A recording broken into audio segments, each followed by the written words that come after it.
not have a regular period? And do you struggle with fertility? Let me give you a simple tip that you can do at home easily. It's Anita Tadavarthy, your acupuncturist friend. I'm going to give you a diet tip and I'm going to give you an acupressure tip.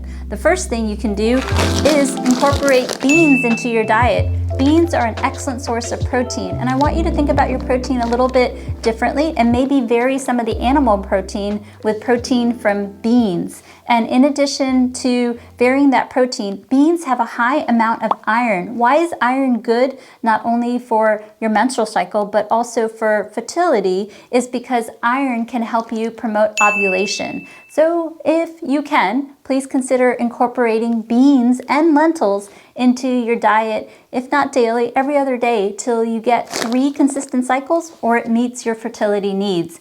In addition to that, I want you to follow along with an acupressure tip for the next 30 seconds. What I want you to do is I want you to lock your fingers together like this and the thumbs locking together. Now at home, what I want you to do is do this acupressure tip a couple minutes, couple times a day till you get 3 consistent cycles. But we're gonna practice along here for the next 30 seconds. So you're gonna just simply massage both thumbs just like this. And what does this do? When you are massaging the thumbs in Chinese medicine represent the fallopian tubes. So along with the beans, doing this motion can bring blood flow to the fallopian tubes, helping to release an egg for ovulation. So there you have it. You have a really nice diet tip as well as an acupressure tip that you can consistently do till it meets your fertility needs.